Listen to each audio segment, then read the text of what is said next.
Ultimate, जिसको हम कहते हैं ना अल्टीमेट पावर, तो अल्टीमेट जो कुदरत है वो अल्लाह की है। तो इस चीज पर ईमान लाना। जो हमारा दिल है, जो हमारी रूह है, जो कल्बो बातल की जो हालत है वो यकीनी हो,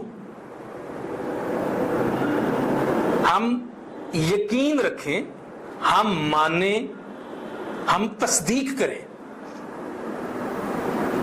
हमारे कल्बो बातल की जो कैफियत है वो यकीन रखती हो, वो मानते हूं, वो अब तस्दीक करते हूं इन तमाम बातों की जिनका हम जिक्र कर चुके हैं। तो जो हमारी हालत है ना, हालत कल्बो बातल की, वो यकीनी होनी चाहिए, दुनिया की मोहब्बत से खाली, अल्लाह की मोहब्बत से मामूर।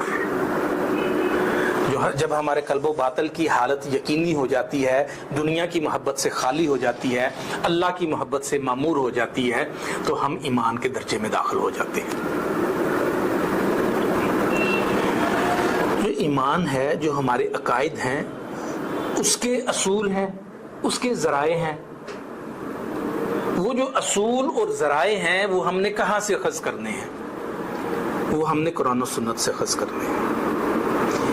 इसमें ना तो कोई कियास है, ना कोई अंदाजा है। आप अपनी कियास नहीं लगा सकते, आप अपने अंदाजे नहीं लगा सकते। हमने जो असूल लेने हैं, हमने जो अकायद लेने हैं अपने, वो हमने कुरान से लेने हैं, हमने सुन्नत से लेने हैं। तो हमारे जो अकायद हैं, हमारे जो असूल हैं, उनका जो ज़राए है वो कुरान और सुन्नत है, कियास और अंदाजों पे नहीं है। अंदाजों की गुंजाइश नहीं है अकीदे के मामले में। जो हमारा अकीदा है वो कुरान और सुन्नत से मनकूल हो, कुरान में मज़कूर हो, जिक्र किया गया हो, बयान किया गया हो, तो जिससे हमने अपने अकायद जो है वो डेवलप करने हैं। तो यही ईमान है। अगर आप बेअमल हैं, इकरारुम बिल लिसानी कर रहे हैं, तस्दीकुम बिल कल्ब कर रहे हैं, लेकिन आप बेअमल हैं, अमली तौर पे जो है, जिस्मानी तौर पे आप अमल नहीं कर रहे, तो फिर आप ईमान में कमजोर हैं। इकरारुम बिल लिसानी व तस्दीकुम बिल कल्ब कर लेने के बाद अगर आप अमली तौर पर जो है दूर हैं और कमजोर हैं, नमाज नहीं पढ़ते, रोजा नहीं रखते, ज़कात नहीं देते, हज नहीं करते, तो ऐसी सूरत में आपका ईमान जो है वो नाकिस है। अब ईमान की दो पोजीशंस हैं।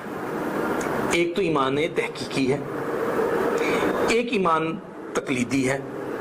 अब ईमान तहकीकी क्या है? ईमान तहकीकी ये है कि आप इल्म की रोशनी में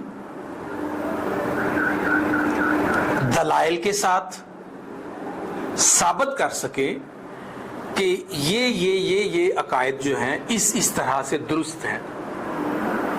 ये भी एक ईमान का दर्जा है। दूसरा ईमान तकलीदी है, जिसमें आप साबित नहीं कर सकते, आपके पास वो इल्म नहीं है, वो शऊर नहीं है, वो विजन नहीं है, वो ब्रॉडनेस नहीं है, वो तहकीक नहीं है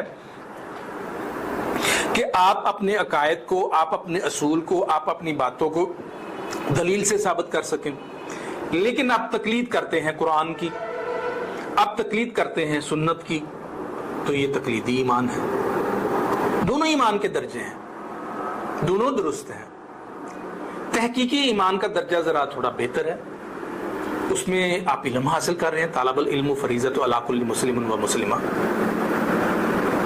तो उसमें आप एक बात पे ज्यादा अमल कर रहे हैं, आप अपनी रिसर्च कर रहे हैं, आप मेहनत कर रहे हैं, इल्म हासिल कर रहे हैं। लिहाजा जो तहकीकी ईमान है, जिससे आप दलाइल से साबित कर सके अपने अकायद को, तो वो तहकीकी ईमान जो है वो उसका दर्जा थोड़ा सा बेहतर है तकलीदी ईमान से।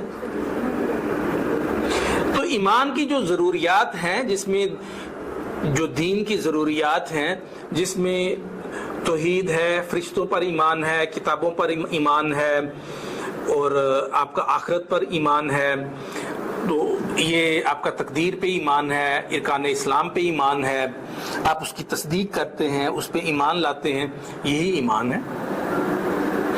بیسیکلی ایمان اور اسلام کیا ہے؟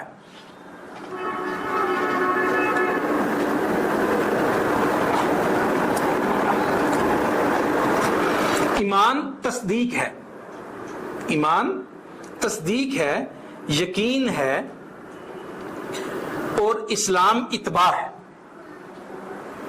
تابع داری ہے، فرما برداری ہے، اللہ کی بندگی ہے۔ جب ایمان آپ لے کے آتے ہیں تو آپ اللہ کی بندگی کرتے ہیں، آپ اللہ کی طرف سے عافیت پا لیتے ہیں، امن پا لیتے ہیں، ایمان حاصل کر لیتے ہیں۔ اور جب آپ ایمان لے آتے ہیں تو ایمان لانے کا، اچھا میں آپ کو یہ ایک پوائنٹ کلیئر کر دوں، ایمان لانے کا صرف یہ مقصد نہیں ہے کہ آپ اللہ پر ایمان لے آئیں، رسولوں پہ ایمان لے آئیں، کتابوں پر ایمان لے آئیں۔ ایمان کی سینس دو طرح سے، اگر آپ صحیح اور مکمل ایمان والے بننا چاہتے ہیں تو ایک سلسلہ ہے کہ آپ امن پا لیں، عافیت پا لیں، یعنی کہ آپ اللہ کی بندگی میں داخل ہو جائیں اور اللہ تعالیٰ کی طرف سے جو ہے وہ آپ کو سکون مل جائے، امن مل جائے، اطمینان مل جائے، آپ کو عافیت مل جائے۔ اور دوسرا یہ ہے کہ جو آپ کے گرد و نواح میں ہیں، آپ کے رشتہ دار ہیں، آپ کے دوست احباب ہیں، آپ کے ہمسائے ہیں، آپ کے عزیز و اقارب ہیں، آپ کے ساتھ کام کرنے والے ہیں، آپ کے کولیگز ہیں، آپ کے سینئرز ہیں، آپ کے جونیئرز ہیں، وہ آپ سے ایمان پا لیں، ان کی جان، ان کی عزت، ان کا مال آپ سے ایمان پا لیں، ان کو تحفظات ہوں آپ پہ، وہ آپ پہ بھروسہ رکھیں، وہ آپ پہ اعتماد کر سکیں، ان کو کسی قسم کی تکلیف نہ دیں، خالی آپ اللہ پہ ایمان لے آئیں تو وہ درجہ ہے ایمان کا، اس سے انکاری نہیں ہے، حقیقت معنی ایمان کی وہی ہے۔ لیکن آپ اگر مکمل ایمان میں داخل ہونا چاہتے ہیں تو جیسے آپ ایمان میں داخل ہو جاتے ہیں، امن پا لیتے ہیں، ویسے کوئی آپ کے پاس آ جائے تو وہ آپ سے امن پا لے، اس کی کوئی چیز آ جائے، کوئی امانت آپ کے پاس ہو تو اس میں کسی طرح کی خیانت نہ ہو۔ خیانت کرنے والا صحیح معنوں میں ایماندار نہیں ہو سکتا۔ اب خیانت جو ہے وہ صرف اس چیز کا معنی نہیں ہے کہ آپ نے کسی کی کوئی چیز رکھی ہے اور اس میں کچھ نہ کریں۔ خیانت کا اصل معنی اگر ڈیپتھ میں جائیں تو یہ بھی ہے کہ کسی کی چیز اس کے پاس بھی ہے تو اس میں بھی آپ دخل اندازی نہ کر سکیں۔ ضروری نہیں ہے کہ وہ چیز آپ کے پاس ہو، اس نے پیسہ آپ کے پاس رکھوایا، اس نے مال و زر آپ کے پاس رکھوایا، اس نے دولت آپ کے پاس رکھوائی، ایسا ضروری نہیں ہے۔ اس کا مال و زر اس کے پاس ہو، اس کی دولت اس کے پاس ہو، سب معاملات اس کے پاس ہو، وہ آپ سے محفوظ ہو، اس کا مال، اس کی جان، اس کی عزت، اس کی دولت، اس کی آبرو، اس کی ہر چیز جو ہے وہ محفوظ ہو۔